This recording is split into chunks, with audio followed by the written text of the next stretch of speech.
Épître de Paul aux Romains, chapitre 1er. Paul, serviteur de Jésus-Christ, appelé à être apôtre, mis à part pour annoncer l'évangile de Dieu, qui avait été promis auparavant de la part de Dieu par ses prophètes dans les Saintes Écritures, et qui concerne son Fils, né de la postérité de David selon la chair, et déclaré Fils de Dieu avec puissance, selon l'Esprit de sainteté, par sa résurrection d'entre les morts.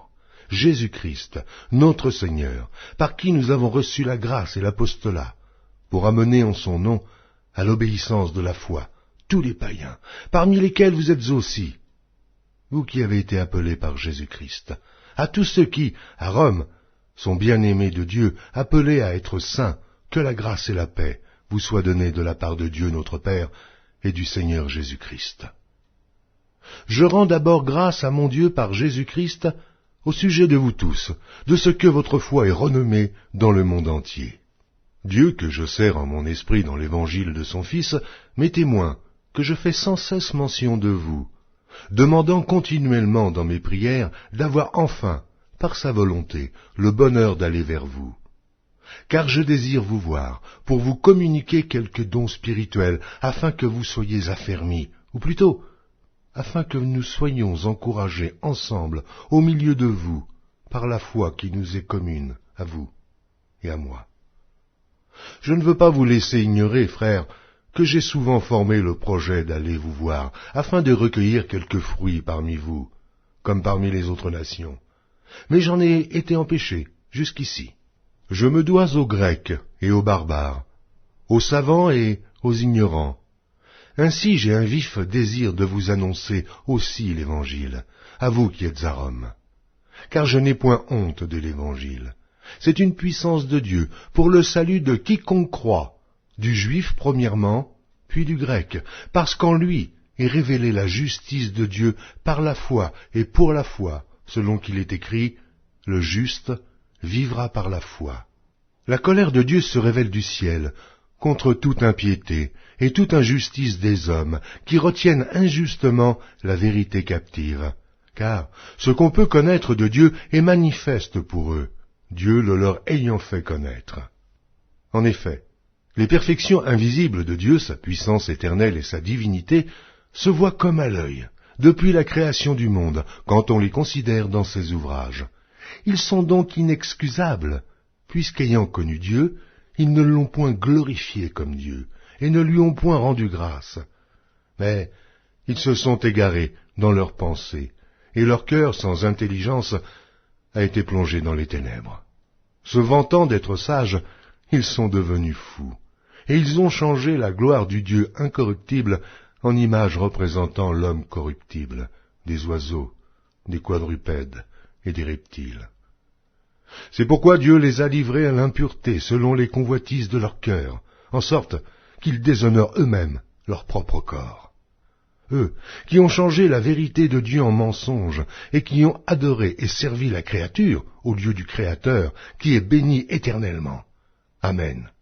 C'est pourquoi Dieu les a livrés à des passions infâmes, car leurs femmes ont changé l'usage naturel en celui qui est contre nature, et de même les hommes, abandonnant l'usage naturel de la femme, se sont enflammés dans leurs désirs, les uns pour les autres, commettant homme avec homme des choses infâmes, et recevant en eux-mêmes le salaire que méritait leur égarement. Comme ils ne se sont pas souciés de connaître Dieu, Dieu les a livrés à leur sens réprouvé, pour commettre des choses indignes, étant remplis de toute espèce d'injustice, de méchanceté, de cupidité, de malice, plein d'envie, de meurtre, de querelles, de ruse, de malignité, rapporteurs, médisants, impies, arrogants, hautains, fanfarons, ingénieux au mal, rebelles à leurs parents, dépourvus d'intelligence, de loyauté, d'affection naturelle, de miséricorde. Eh bien, qu'ils connaissent le jugement de Dieu, déclarant dignes de mort ceux qui commettent de telles choses. Non seulement ils les font, mais ils approuvent ceux qui les font. Épître de Paul aux Romains, chapitre 2. Ô homme, qui que tu sois, toi qui juges, tu es donc inexcusable, car en jugeant les autres, tu te condamnes toi-même, puisque toi qui juges, tu fais les mêmes choses. Nous savons en effet que le jugement de Dieu contre ceux qui commettent de telles choses est selon la vérité. Et penses-tu, ô homme, toi qui juges ceux qui commettent de telles choses et qui les fais, que tu échapperas au jugement de Dieu? Ou méprises-tu les richesses de sa bonté, de sa patience et de sa longanimité, ne reconnaissant pas que la bonté de Dieu te pousse à la repentance, mais, par ton endurcissement et par ton cœur impénitent, tu t'amasses un trésor de colère pour le jour de la colère et de la manifestation du juste jugement de Dieu qui rendra chacun selon ses œuvres, réservant la vie éternelle à ceux qui, par la persévérance à bien faire, cherchent l'honneur, la gloire et l'immortalité, mais l'irritation et la colère à ceux qui, par esprit de dispute, sont rebelles à la vérité et obéissent à l'injustice. Tribulation et angoisse sur toute âme d'homme qui fait le mal, sur le juif premièrement, puis sur le grec. Gloire, honneur et paix pour quiconque fait le bien, pour le juif premièrement, puis pour le grec. Car devant Dieu, il n'y a point acception de personne. Tous ceux qui ont péché sans la loi périront aussi sans la loi, et tous ceux qui ont péché avec la loi seront jugés par la loi. Ce ne sont pas, en effet, ceux qui écoutent la loi qui sont justes devant Dieu, mais ce sont ceux qui la mettent en pratique qui seront justifiés. Quand les païens qui n'ont point la loi font naturellement ce que prescrit la loi, ils sont, eux, qui n'ont point la loi, une loi pour eux-mêmes. Ils montrent que l'œuvre de la loi est écrite dans leur cœur, leur conscience en rendant témoignage, et leurs pensées s'accusant ou se défendant tour à tour. Ce qui paraîtra au jour où, selon mon évangile, Dieu jugera par Jésus-Christ les actions secrètes des hommes. Toi qui te donnes le nom de juif, qui te repose sur la loi, qui te glorifie de Dieu, qui connais sa volonté, qui apprécie la différence des choses, étant instruit par la loi, toi, qui te flatte d'être le conducteur des aveugles, la lumière de ceux qui sont dans les ténèbres, le docteur des insensés, le maître des ignorants, parce que tu as dans la loi la règle de la science et de la vérité. Toi donc, qui enseignes les autres, tu ne t'enseignes pas toi-même. Toi qui prêches de ne pas dérober, tu dérobes. Toi qui dis de ne pas commettre d'adultère, tu commets l'adultère. Toi qui as en abomination les idoles, tu commets des sacrilèges. Toi qui te fais une gloire de la loi, tu déshonores Dieu par la transgression de la loi. Car le nom de Dieu est à cause de vous blasphémé parmi les païens, comme cela est écrit. La circoncision est utile si tu mets en pratique la loi, mais si tu transgresses la loi, ta circoncision devient incirconcision. Si donc l'incirconcis observe les ordonnances de la loi, son incirconcision ne sera-t-elle pas tenue pour circoncision? L'incirconcis de nature qui accomplit la loi ne te condamnera-t-il pas, toi, qui la transgresses, tout en ayant la lettre de la loi et la circoncision? Le juif n'est pas celui qui en a les dehors, et la circoncision, ce n'est pas celle qui est visible dans la chair. Mais le juif, c'est celui qui l'est intérieurement, et la circoncision, c'est celle du cœur, selon l'esprit, et non selon la lettre. La louange de ce juif ne vient pas des hommes, mais de Dieu. Épître de Paul aux Romains, chapitre 3. Quel est donc l'avantage des Juifs? Ou quelle est l'utilité de la circoncision? Il est grand de toute manière, et tout d'abord en ce que les oracles de Dieu leur ont été confiés. Et quoi? Si quelques-uns n'ont pas cru, leur incrédulité anéantira-t-elle la fidélité de Dieu? Loin de là. Que Dieu, au contraire, soit reconnu pour vrai, et tout homme pour menteur, selon qu'il est écrit, afin que tu sois trouvé juste dans tes paroles et que tu triomphes lorsqu'on te juge. Mais si notre injustice établit la justice de Dieu, que dirons-nous? Dieu est-il injuste quand il déchaîne sa colère? Je parle à la manière des hommes. Loin de là. Autrement, comment Dieu jugerait-il le monde? Et si par mon mensonge, la vérité de Dieu éclate davantage pour sa gloire, pourquoi suis-je moi-même encore jugé comme pécheur? Et pourquoi ne ferions-nous pas le mal afin qu'il en arrive du bien, comme quelques-uns qui nous calomnient prétendent que nous le disons?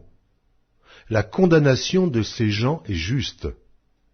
Quoi donc? Sommes-nous plus excellents? Nullement.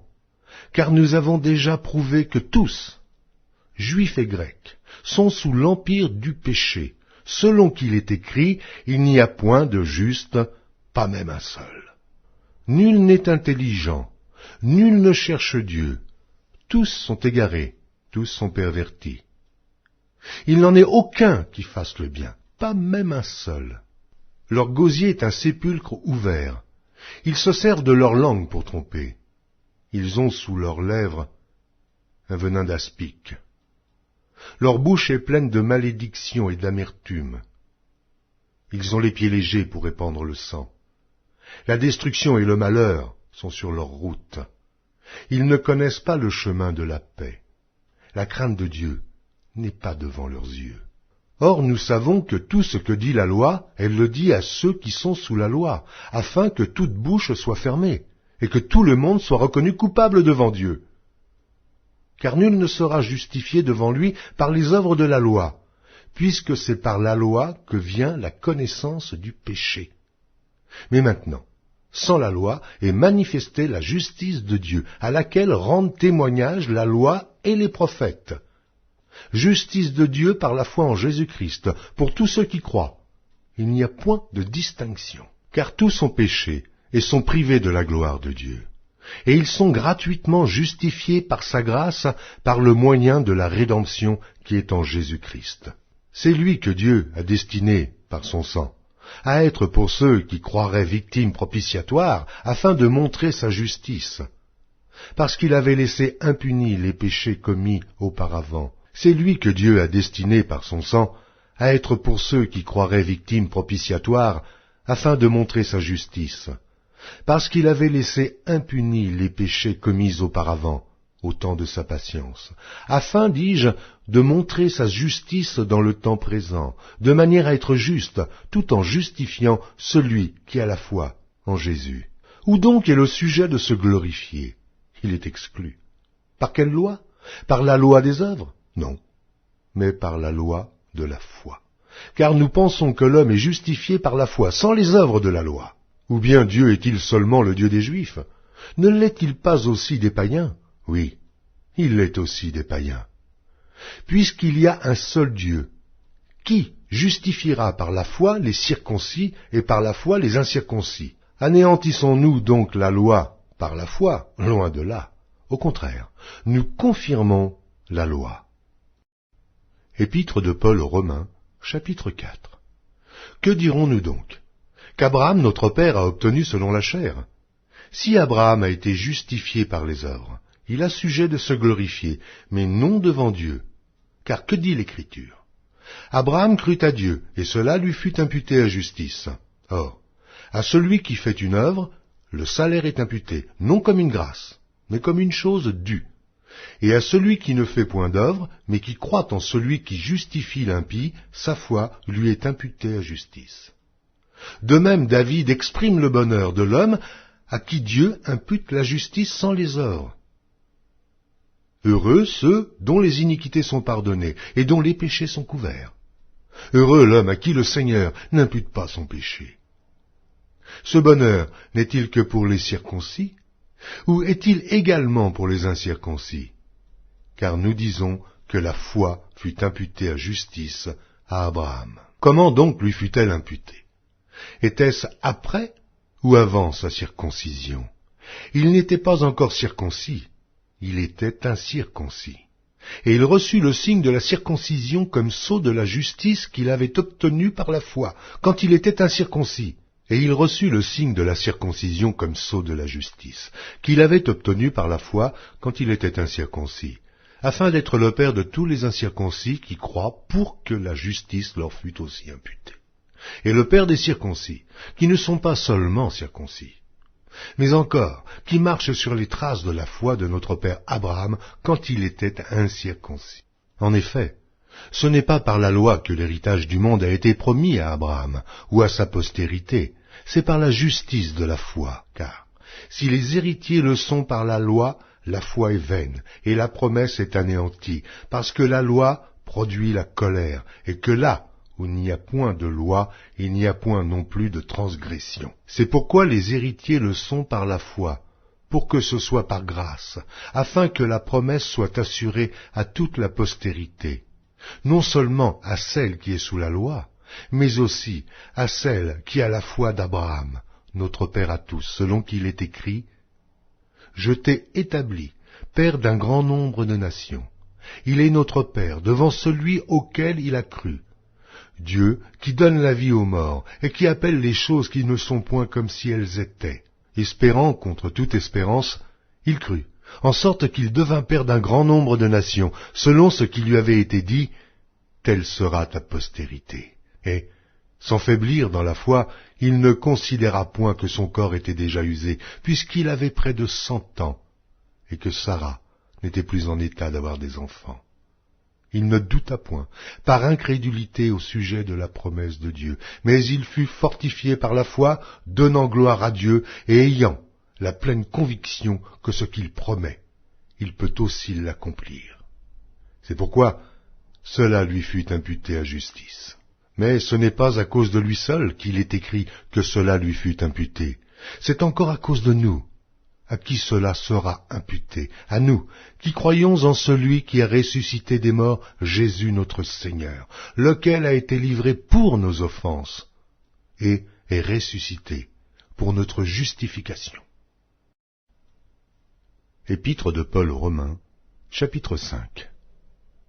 Étant donc justifiés par la foi, nous avons la paix avec Dieu par notre Seigneur Jésus-Christ, à qui nous devons d'avoir eu par la foi accès à cette grâce, dans laquelle nous demeurons fermes, et nous nous glorifions dans l'espérance de la gloire de Dieu.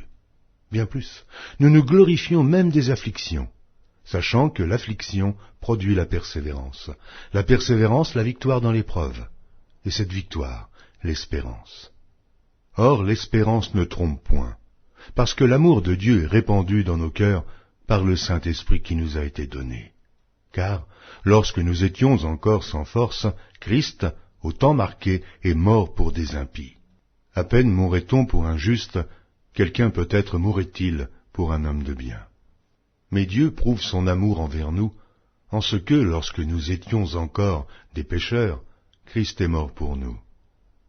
À plus forte raison donc, maintenant que nous sommes justifiés par son sang, serons-nous sauvés par lui de la colère. Car, si lorsque nous étions ennemis, nous avons été réconciliés avec Dieu par la mort de son Fils, à plus forte raison, étant réconciliés, serons-nous sauvés par sa vie. Et non seulement cela, mais encore nous nous glorifions en Dieu par notre Seigneur Jésus-Christ, par qui maintenant nous avons obtenu la réconciliation. C'est pourquoi, comme par un seul homme le péché est entré dans le monde, et par le péché la mort, et qu'ainsi la mort s'est étendue sur tous les hommes, parce que tous ont péché. Car jusqu'à la loi, le péché était dans le monde. Or le péché n'est pas imputé, quand il n'y a point de loi. Cependant la mort a régné depuis Adam jusqu'à Moïse, même sur ceux qui n'avaient pas péché par une transgression semblable à celle d'Adam, lequel est la figure de celui qui devait venir. Mais il n'en est pas du don gratuit comme de l'offense, car si par l'offense d'un seul, il en est beaucoup qui sont morts, à plus forte raison, la grâce de Dieu et le don de la grâce venant d'un seul homme, Jésus-Christ, ont-ils été abondamment répandus sur beaucoup. Il n'en est pas du don comme de ce qui est arrivé par un seul qui a péché, car c'est après une seule offense que le jugement est devenu condamnation, tandis que le don gratuit devient justification après plusieurs offenses. Si par l'offense d'un seul, la mort a régné par lui, à plus forte raison, ceux qui reçoivent l'abondance de la grâce et du don de la justice régneront-ils dans la vie par Jésus-Christ, lui seul. Ainsi donc, comme par une seule offense la condamnation a atteint tous les hommes, de même, par un seul acte de justice, la justification qui donne la vie s'étend à tous les hommes. Car, comme par la désobéissance d'un seul homme beaucoup ont été rendus pécheurs, de même, par l'obéissance d'un seul, beaucoup seront rendus justes. Or, la loi est intervenue pour que l'offense abondât, mais là où le péché a abondé, la grâce a surabondé, afin que, Comme le péché a régné par la mort, ainsi la grâce régna par la justice, pour la vie éternelle, par Jésus-Christ notre Seigneur. Épître de Paul aux Romains, chapitre 6. Que dirons-nous donc? Demeurerions-nous dans le péché afin que la grâce abonde? Loin de là. Nous qui sommes morts au péché, comment vivrons-nous encore dans le péché? Ignorez-vous que nous tous, qui avons été baptisés en Jésus-Christ, c'est en sa mort que nous avons été baptisés. Nous avons donc été ensevelis avec lui par le baptême en sa mort, afin que, comme Christ est ressuscité des morts par la gloire du Père, de même, nous aussi, nous marchions en nouveauté de vie. En effet, si nous sommes devenus une même plante avec lui, par la conformité à sa mort, nous le serons aussi par la conformité à sa résurrection, sachant que notre vieil homme a été crucifié avec lui, afin que le corps du péché fût détruit, pour que nous ne soyons plus esclaves du péché. Car celui qui est mort est libre du péché. Or, si nous sommes morts avec Christ, nous croyons que nous vivrons aussi avec lui, sachant que Christ, ressuscité des morts, ne meurt plus. La mort n'a plus de pouvoir sur lui, car il est mort. Et c'est pour le péché qu'il est mort une fois pour toutes. Il est revenu à la vie, et c'est pour Dieu qu'il vit.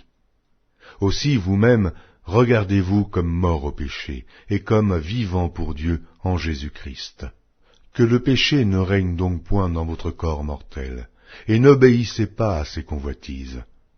Ne livrez pas vos membres au péché comme des instruments d'iniquité, mais donnez-vous vous-même à Dieu, comme étant vivants de mort que vous étiez, et offrez à Dieu vos membres comme des instruments de justice. Car le péché n'aura point de pouvoir sur vous, puisque vous êtes non sous la loi, mais sous la grâce. Quoi donc? Pécherions-nous parce que nous sommes non sous la loi, mais sous la grâce? Loin de là.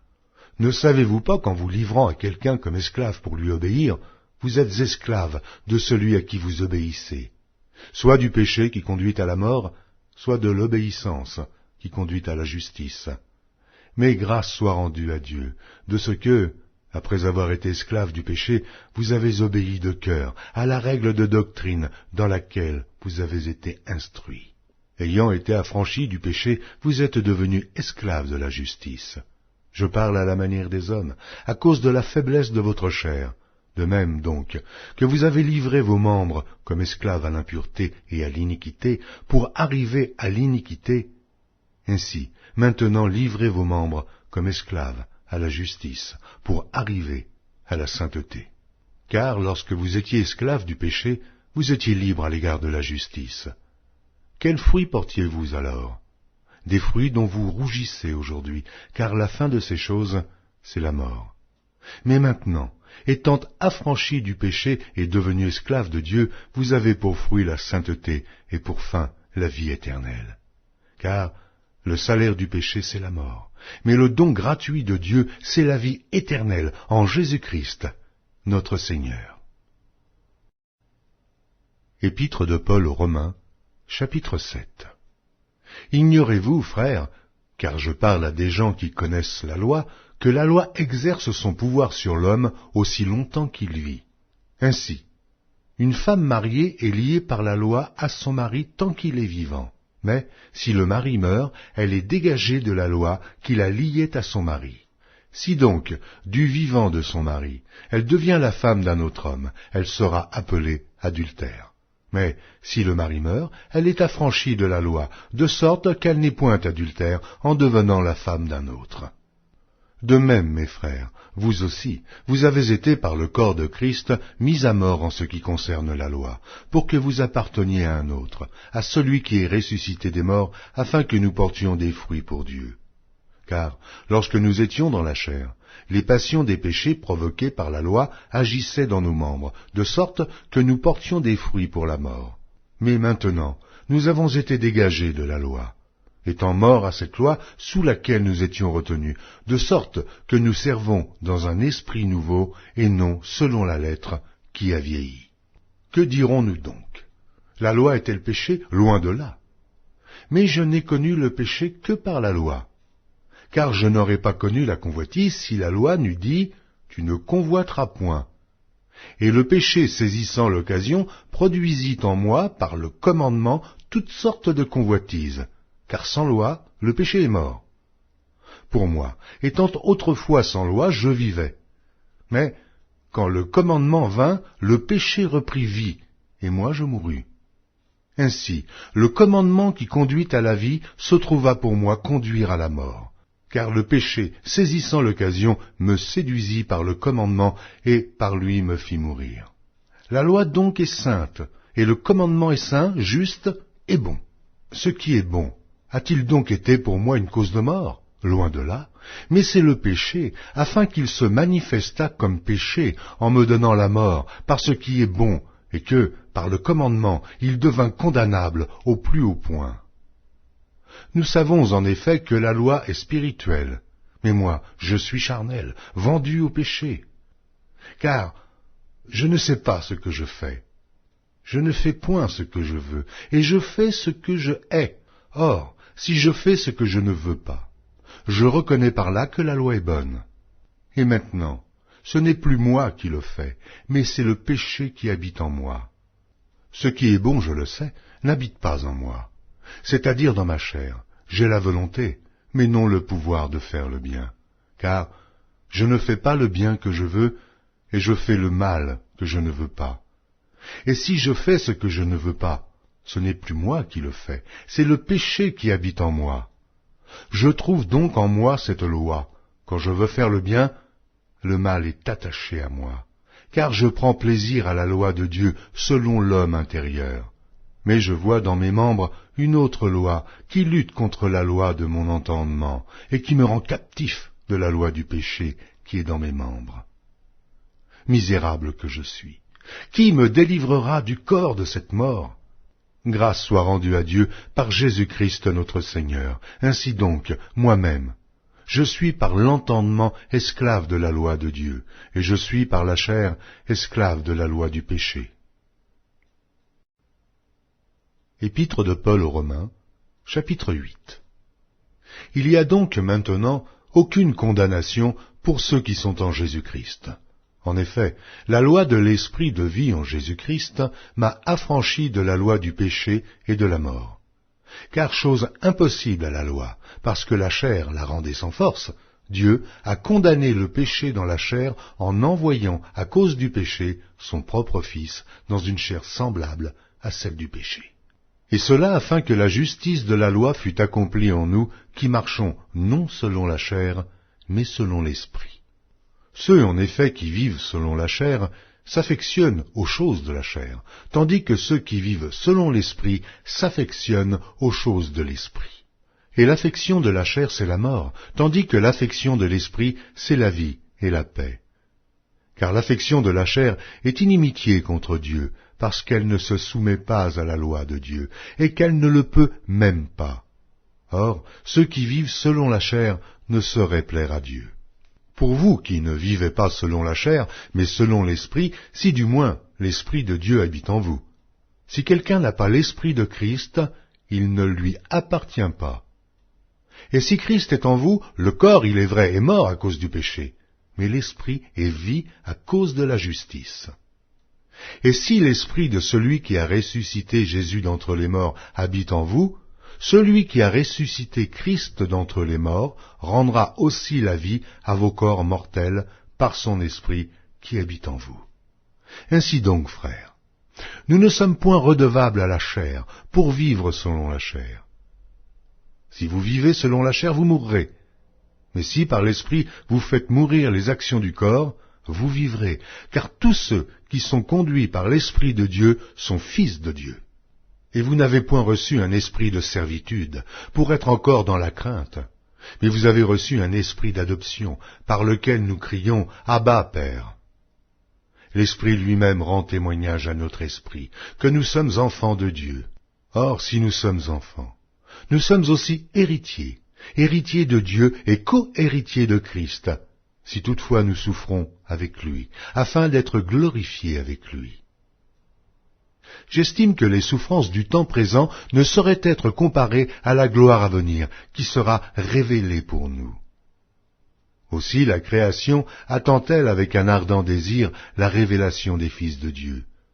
Car la création a été soumise à la vanité, non de son gré, mais à cause de celui qui l'y a soumise, avec l'espérance qu'elle aussi sera affranchie de la servitude, de la corruption, pour avoir part à la liberté de la gloire des enfants de Dieu.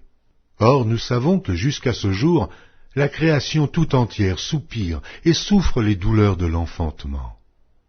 Et ce n'est pas elle seulement, mais nous aussi, qui avons les prémices de l'Esprit. Nous aussi, nous soupirons en nous-mêmes en attendant l'adoption, la rédemption de notre corps. Car c'est en espérance que nous sommes sauvés. Or, l'espérance qu'on voit n'est plus espérance. Ce qu'on voit, peut-on l'espérer encore? Mais si nous espérons ce que nous ne voyons pas, nous l'attendons avec persévérance. De même aussi l'Esprit nous aide dans notre faiblesse, car nous ne savons pas ce qu'il nous convient de demander dans nos prières. Mais l'Esprit lui-même intercède par des soupirs inexprimables. Et celui qui sonde les cœurs connaît quelle est la pensée de l'Esprit, parce que c'est selon Dieu qu'il intercède en faveur des saints. Nous savons du reste que toute chose concourt au bien de ceux qui aiment Dieu, de ceux qui sont appelés selon son dessein. Car ceux qu'il a connus d'avance, il les a aussi prédestinés à être semblables à l'image de son Fils, afin que son Fils fût le premier-né entre plusieurs frères. Et ceux qu'il a prédestinés, il les a aussi appelés, et ceux qu'il a appelés, il les a aussi justifiés, et ceux qu'il a justifiés, il les a aussi glorifiés. Que dirons-nous donc à l'égard de ces choses? Si Dieu est pour nous, qui sera contre nous? Lui qui n'a point épargné son propre Fils, mais qui l'a livré pour nous, comment ne nous donnera-t-il pas aussi toutes choses avec lui?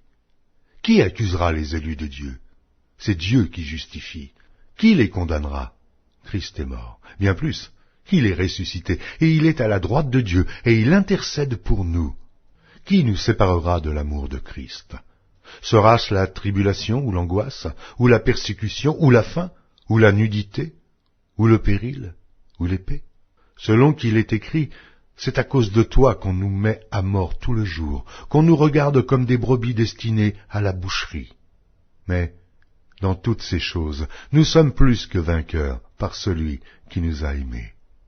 Car j'ai l'assurance que ni la mort, ni la vie, ni les anges, ni les dominations, ni les choses présentes, ni les choses à venir, ni les puissances, ni la hauteur, ni la profondeur, ni aucune autre créature ne pourra nous séparer de l'amour de Dieu manifesté en Jésus-Christ, notre Seigneur. Épître de Paul aux Romains, chapitre 9. Je dis la vérité en Christ, je ne mens point. Ma conscience m'en rend témoignage par le Saint-Esprit. J'éprouve une grande tristesse, et j'ai dans le cœur un chagrin continuel, car je voudrais moi-même être anathème et séparé de Christ pour mes frères, mes parents selon la chair, qui sont israélites, à qui appartiennent l'adoption et la gloire, et les alliances, et la loi, et le culte, et les promesses, et les patriarches, et de qui est issu selon la chair le Christ, qui est au-dessus de toutes choses, Dieu béni éternellement. Amen. Ce n'est point à dire que la parole de Dieu soit restée sans effet, car tous ceux qui descendent d'Israël ne sont pas Israël, et, pour être la postérité d'Abraham, ils ne sont pas tous ses enfants, mais il est dit en Isaac sera nommé pour toi une postérité. C'est-à-dire que ce ne sont pas les enfants de la chair qui sont enfants de Dieu, mais que ce sont les enfants de la promesse qui sont regardés comme la postérité. Voici en effet la parole de la promesse. Je reviendrai à cette même époque et Sarah aura un fils. Et de plus il en fut ainsi de Rebecca, qui conçut du sol Isaac notre père, car quoique les enfants ne fussent pas encore nés, et ils n'eussent fait ni bien ni mal, afin que le dessein d'élection de Dieu subsistât, sans dépendre des œuvres, et par la seule volonté de celui qui appelle. Il fut dit à Rebecca, « L'aîné sera assujetti au plus jeune, selon qu'il est écrit, j'ai aimé Jacob, et j'ai haï Ésaü. » Que dirons-nous donc? Y a-t-il en Dieu de l'injustice? Loin de là.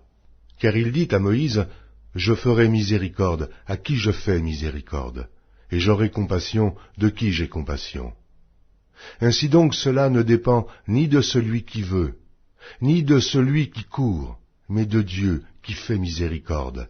Car l'Écriture dit à Pharaon, « Je t'ai suscité à dessein pour montrer en toi ma puissance, et afin que mon nom soit publié sur toute la terre. » Ainsi, il fait miséricorde à qui il veut, et il endurcit qui il veut. Tu me diras, pourquoi blâme-t-il encore? Car qui est-ce qui résiste à sa volonté? Ô homme, toi plutôt, qui es-tu pour contester avec Dieu? Le vase d'argile dira-t-il à celui qui l'a formé, « Pourquoi m'as-tu fait ainsi ?» Le potier n'est-il pas maître de l'argile, pour faire avec la même masse un vase d'honneur et un vase d'usage vil? Et que dire si Dieu, voulant montrer sa colère et faire connaître sa puissance, a supporté avec une grande patience des vases de colère formés pour la perdition, et s'il a voulu faire connaître la richesse de sa gloire envers des vases de miséricorde qu'il a d'avance préparés pour la gloire? Ainsi nous a-t-il appelés non seulement d'entre les Juifs, mais encore d'entre les païens, selon qu'il le dit dans Osée, « J'appellerai mon peuple celui qui n'était pas mon peuple, et bien-aimée celle qui n'était pas la bien-aimée. » Et là où on leur disait « Vous n'êtes pas mon peuple », ils seront appelés fils du Dieu vivant. Ésaïe, de son côté, s'écrie au sujet d'Israël, « Quand le nombre des fils d'Israël serait comme le sable de la mer, un reste seulement sera sauvé. Car le Seigneur exécutera pleinement et promptement sur la terre ce qu'il a résolu. » Et, comme Ésaïe l'avait dit auparavant, « Si le Seigneur des armées ne nous eût laissé une postérité, nous serions devenus comme Sodome. Nous aurions été semblables à Gomorrhe. » Que dirons-nous donc? Les païens qui ne cherchaient pas la justice ont obtenu la justice qui vient de la foi, tandis qu'Israël, qui cherchait une loi de justice, n'est pas parvenu à cette loi. Pourquoi? Parce qu'Israël l'a cherchée, non par la foi, mais comme provenant des œuvres. Et ils se sont heurtés contre la pierre d'achoppement. Selon qu'il est écrit, « Voici, je mets en Sion une pierre d'achoppement et un rocher de scandale, et celui qui croit en lui ne sera point confus. » Épître de Paul aux Romains, chapitre 10. Frères, le vœu de mon cœur et ma prière à Dieu pour eux, c'est qu'ils soient sauvés. Je leur rends le témoignage qu'ils ont du zèle pour Dieu, mais sans intelligence, ne connaissant pas la justice de Dieu et cherchant à établir leur propre justice. Ils ne se sont pas soumis à la justice de Dieu, car Christ est la fin de la loi, pour la justification de tous ceux qui croient. En effet, Moïse définit ainsi la justice qui vient de la loi. L'homme qui mettra ces choses en pratique vivra par elles. Mais voici comment parle la justice qui vient de la foi. Ne dis pas en ton cœur, qui montera au ciel? C'est en faire descendre Christ. Ou, qui descendra dans l'abîme? C'est faire remonter Christ d'entre les morts. Que dit-elle donc? La parole est près de toi, dans ta bouche et dans ton cœur. Or, c'est la parole de la foi que nous prêchons. Si tu confesses de ta bouche le Seigneur Jésus, et si tu crois dans ton cœur que Dieu l'a ressuscité des morts, tu seras sauvé. Car c'est en croyant du cœur qu'on parvient à la justice, et c'est en confessant de la bouche qu'on parvient au salut, selon ce que dit l'Écriture. Quiconque croit en lui ne sera point confus. Il n'y a aucune différence, en effet, entre le juif et le grec, puisqu'ils ont tous un même Seigneur, qui est riche pour tous ceux qui l'invoquent. Car quiconque invoquera le nom du Seigneur sera sauvé. Comment donc invoqueront-ils celui en qui ils n'ont pas cru? Et comment croiront-ils en celui dont ils n'ont pas entendu parler? Et comment en entendront-ils parler s'il n'y a personne qui prêche? Et comment y aura-t-il des prédicateurs s'ils ne sont pas envoyés, selon qu'il est écrit, qu'ils sont beaux les pieds de ceux qui annoncent la paix, de ceux qui annoncent de bonnes nouvelles. Mais tous n'ont pas obéi à la bonne nouvelle. Ainsi, Ésaïe dit-il, « Seigneur, qui a cru à notre prédication ?» Ainsi, la foi vient de ce qu'on entend, et ce qu'on entend vient de la parole de Christ. Mais que dis-je? N'ont-ils pas entendu? Au contraire, leur voix est allée par toute la terre, et leur parole jusqu'aux extrémités du monde. Mais je dis, Israël ne l'a-t-il pas su? Moïse le premier dit, j'exciterai votre jalousie, parce qu'il n'est point une nation. Je provoquerai votre colère par une nation sans intelligence. Et Isaïe pousse la hardiesse jusqu'à dire, j'ai été trouvé par ceux qui ne me cherchaient pas. Je me suis manifesté à ceux qui ne me demandaient pas. Mais au sujet d'Israël, il dit, j'ai tendu mes mains tout le jour vers un peuple rebelle et contredisant. Épître de Paul aux Romains, chapitre 11. Je dis donc, Dieu a-t-il rejeté son peuple? Loin de là. Car moi aussi je suis israélite, de la postérité d'Abraham, de la tribu de Benjamin. Dieu n'a point rejeté son peuple qu'il a connu d'avance. Ne savez-vous pas ce que l'Écriture rapporte d'Élie? Comment il adresse à Dieu cette plainte contre Israël? Seigneur, ils ont tué tes prophètes, ils ont renversé tes autels. Je suis resté moi seul, et ils cherchent à m'ôter la vie. Mais quelle réponse Dieu lui fait-il? Je me suis réservé 7000 hommes, qui n'ont point fléchi le genou devant Baal. De même, aussi dans le temps présent, il y a un reste, selon l'élection de la grâce. Or, si c'est par grâce, ce n'est plus par les œuvres, autrement la grâce n'est plus une grâce. Et si c'est par les œuvres, ce n'est plus une grâce, autrement l'œuvre n'est plus une œuvre. Quoi donc? Ce qu'Israël cherche, il ne l'a pas obtenu, mais l'élection l'a obtenu, tandis que les autres ont été endurcis, selon qu'il est écrit, Dieu leur a donné un esprit d'assoupissement, des yeux pour ne point voir, et des oreilles pour ne point entendre, jusqu'à ce jour. Et David dit, que leur table soit pour eux un piège, un filet, une occasion de chute et une rétribution. Que leurs yeux soient obscurcis pour ne point voir, et tiens leur dos continuellement courbé. Je dis donc, est-ce pour tomber qu'ils ont bronché? Loin de là. Mais, par leur chute, le salut est devenu accessible aux païens, afin qu'ils fussent excités à la jalousie. Or, si leur chute a été la richesse du monde, et leur amoindrissement la richesse des païens, combien plus en sera-t-il ainsi quand ils se convertiront tous? Je vous le dis à vous, païens. En tant que je suis apôtre des païens, je glorifie mon ministère, afin, s'il est possible, d'exciter la jalousie de ceux de ma race et d'en sauver quelques-uns. Car si leur rejet a été la réconciliation du monde, que sera leur réintégration, sinon une vie d'entre les morts? Or, si les prémices sont saintes, la masse l'est aussi. Et si la racine est sainte, les branches le sont aussi. Mais si quelques-unes des branches ont été retranchées, et si toi, qui étais un olivier sauvage, tu as été hanté à leur place et rendu participant de la racine et de la graisse de l'olivier, ne te glorifie pas aux dépens de ces branches. Si tu te glorifies, sache que ce n'est pas toi qui portes la racine, mais que c'est la racine qui te porte.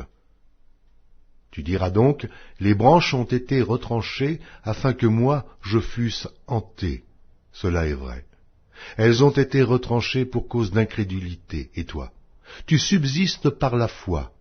Ne t'abandonne pas à l'orgueil, mais crains. Car si Dieu n'a pas épargné les branches naturelles, il ne t'épargnera pas non plus. Considère donc la bonté et la sévérité de Dieu. Sévérité envers ceux qui sont tombés, et bonté de Dieu envers toi, si tu demeures ferme dans cette bonté, autrement, tu seras aussi retranché. Eux de même, s'ils ne persistent pas dans l'incrédulité, ils seront hantés, car Dieu est puissant pour les hanter de nouveau. Si toi, tu as été coupé de l'olivier naturellement sauvage, et hanté, contrairement à ta nature sur l'olivier franc, à plus forte raison, eux seront-ils hantés, selon leur nature, sur leur propre olivier. Car je ne veux pas, frères, que vous ignoriez ce mystère, afin que vous ne vous regardiez point comme sages, c'est qu'une partie d'Israël est tombée dans l'endurcissement jusqu'à ce que la totalité des païens soit entrée. Et ainsi tout Israël sera sauvé selon qu'il est écrit.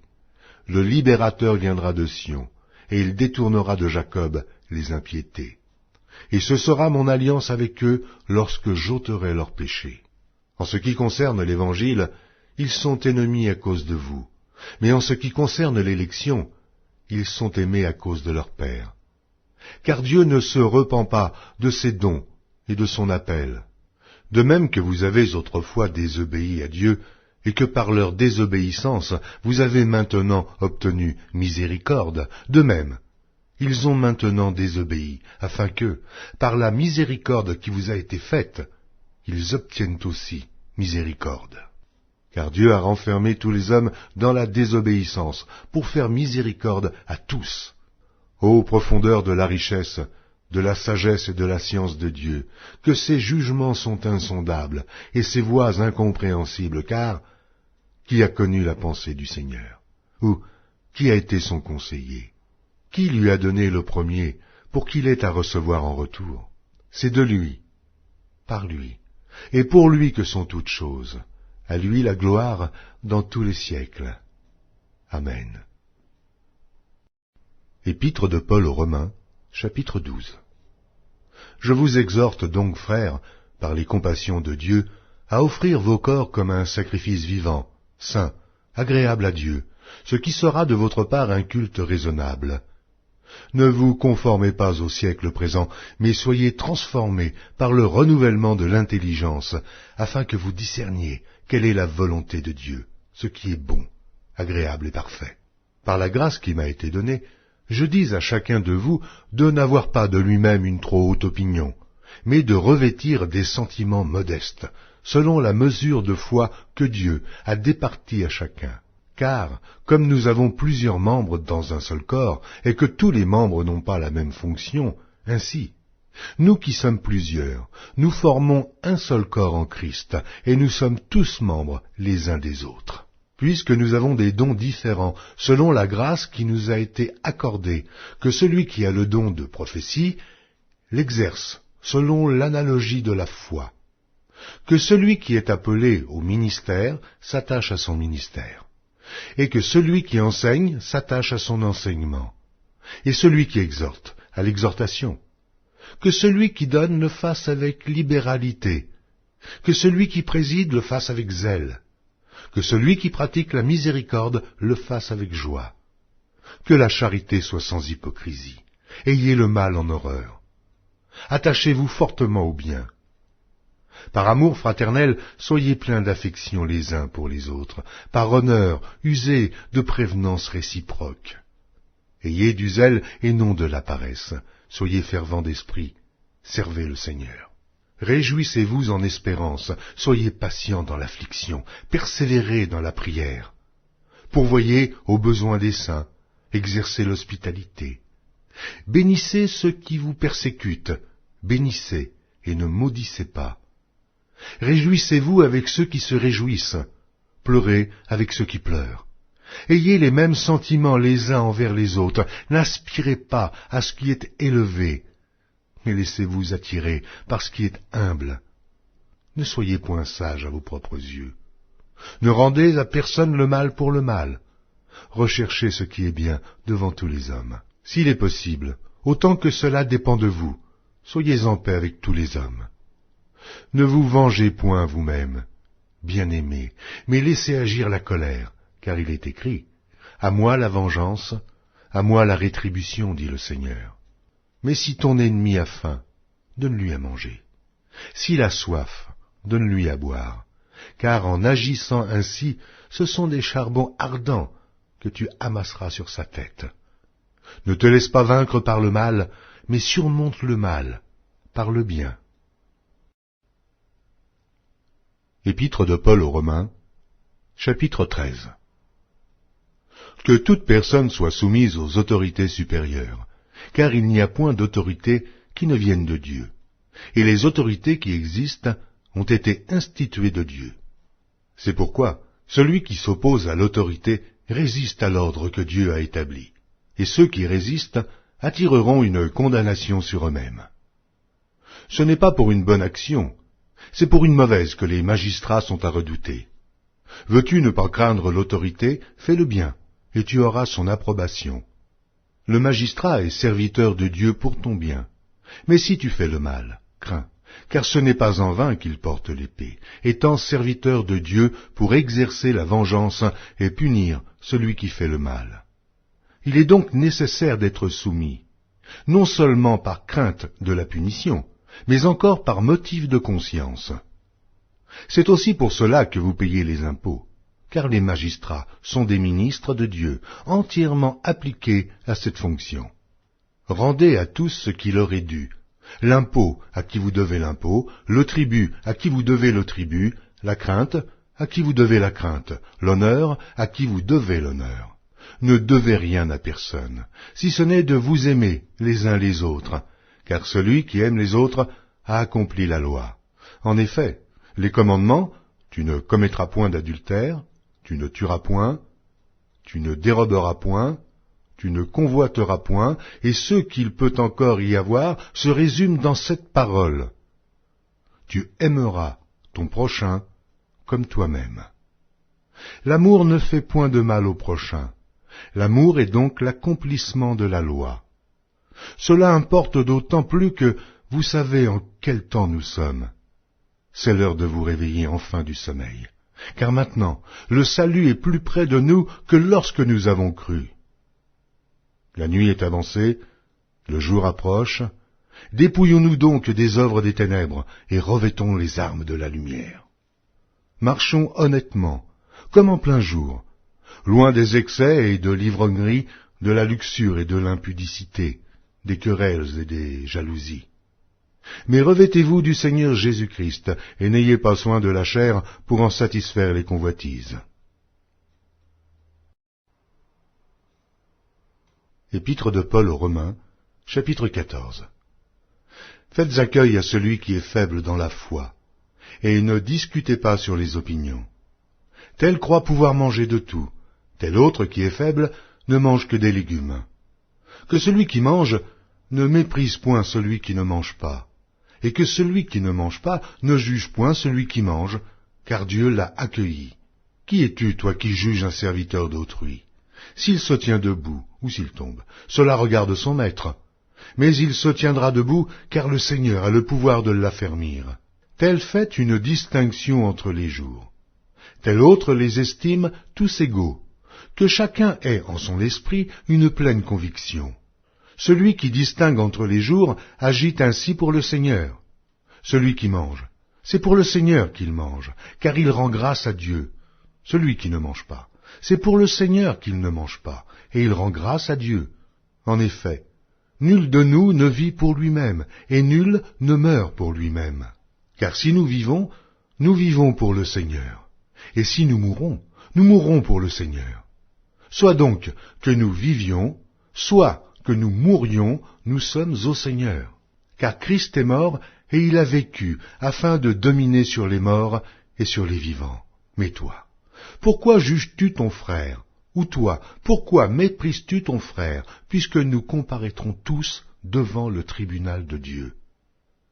Car il est écrit, « Je suis vivant, dit le Seigneur. Tout genou fléchira devant moi, et toute langue donnera gloire à Dieu. » Ainsi, chacun de nous rendra compte à Dieu pour lui-même. Ne nous jugeons donc plus les uns les autres, mais pensez plutôt à ne rien faire, qui soit pour votre frère une pierre d'achoppement ou une occasion de chute. Je sais, et je suis persuadé par le Seigneur Jésus, que rien n'est impur en soi, et qu'une chose n'est impure que pour celui qui la croit impure. Mais si pour un aliment ton frère est attristé, tu ne marches plus selon l'amour. Ne cause pas par ton aliment la perte de celui pour lequel Christ est mort. Que votre privilège ne soit pas un sujet de calomnie. Car le royaume de Dieu, ce n'est pas le manger et le boire, mais la justice et la paix et la joie par le Saint-Esprit. Celui qui sert Christ de cette manière est agréable à Dieu et approuvé des hommes.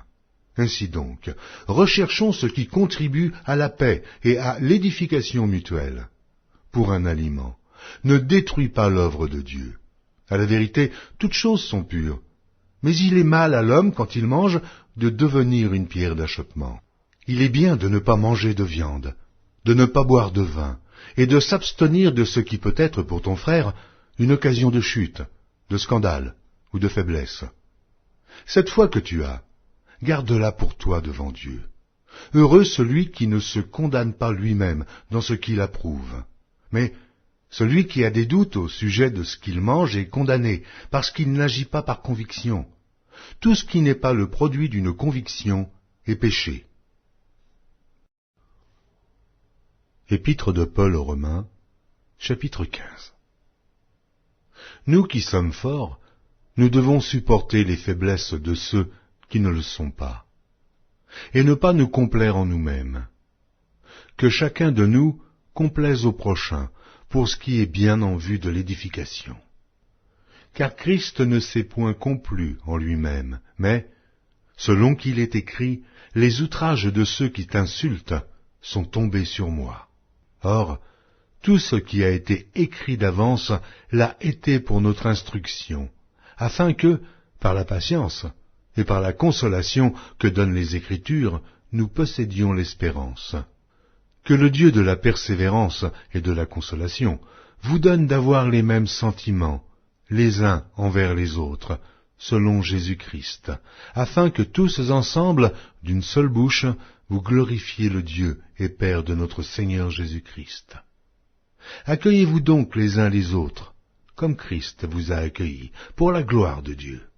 Je dis en effet que Christ a été serviteur des circoncis, pour prouver la véracité de Dieu en confirmant les promesses faites aux pères, tandis que les païens glorifient Dieu à cause de sa miséricorde, selon qu'il est écrit « C'est pourquoi je te louerai parmi les nations, et je chanterai à la gloire de ton nom. » Il est dit encore « Nations, réjouissez-vous avec son peuple. » Et encore « Louez le Seigneur, vous toutes les nations.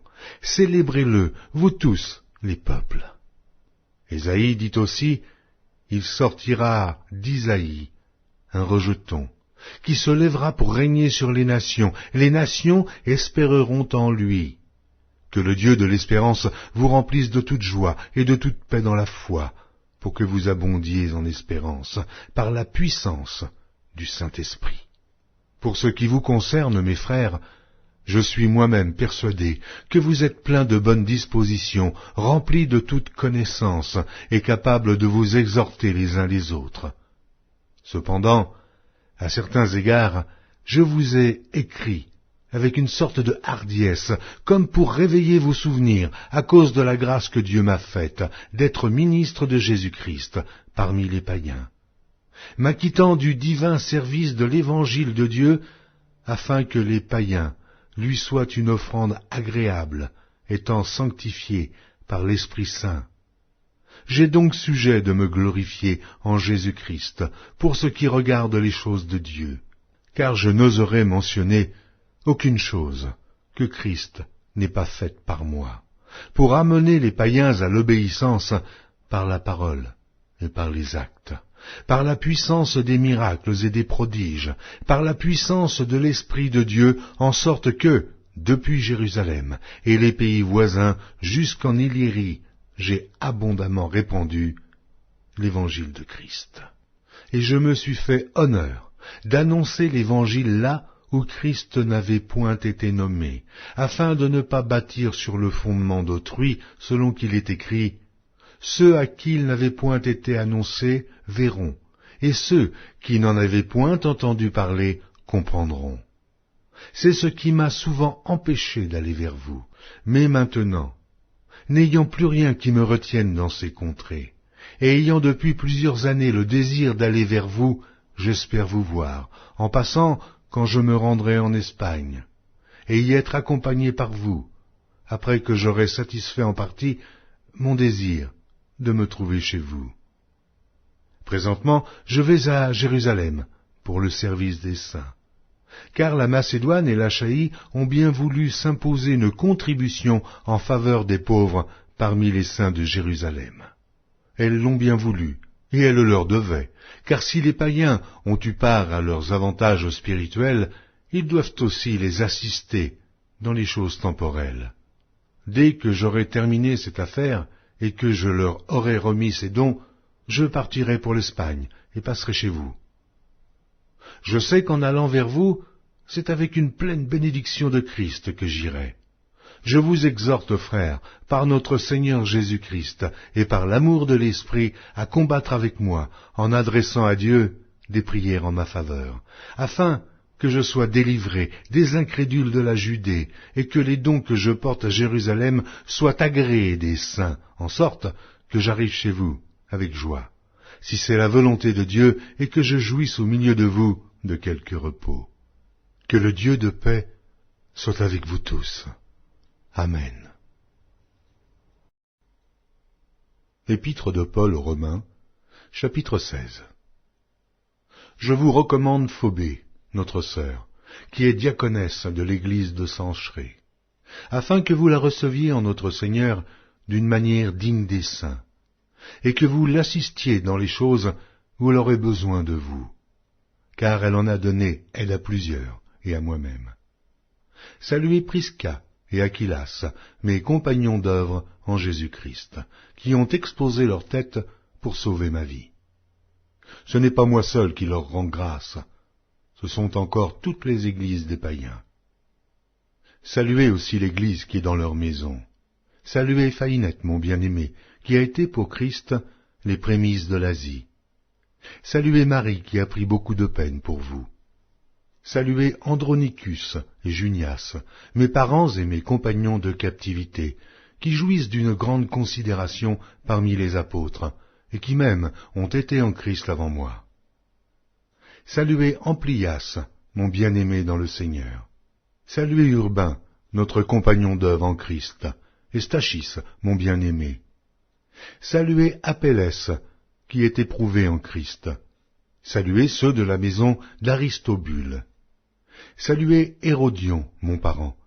Saluez ceux de la maison de Narcisse, qui sont dans le Seigneur. Saluez Tryphène et Tryphose, qui travaillent pour le Seigneur. Saluez Perside, la bien-aimée, qui a beaucoup travaillé pour le Seigneur. Saluez Rufus, l'élu du Seigneur, et sa mère, qui est aussi la mienne. Saluez à Syncrite, Phlégon, Hermès, Patrobas, Hermas, et les frères qui sont avec eux. Saluez Philologue, et Julie, Nérée et sa sœur, et Olympe, et tous les saints qui sont avec eux. Saluez-vous les uns les autres d'un saint baiser. Toutes les églises de Christ vous saluent. Je vous exhorte, frères, à prendre garde à ceux qui causent des divisions et des scandales, au préjudice de l'enseignement que vous avez reçu. Éloignez-vous d'eux, car de tels hommes ne servent point Christ notre Seigneur, mais leur propre ventre, et, par des paroles douces et flatteuses, ils séduisent les cœurs des simples. Pour vous, votre obéissance est connue de tous, et je me réjouis donc à votre sujet, et je désire que vous soyez sages en ce qui concerne le bien, et purs en ce qui concerne le mal. Le Dieu de paix écrasera bientôt Satan sous vos pieds. Que la grâce de notre Seigneur Jésus-Christ soit avec vous.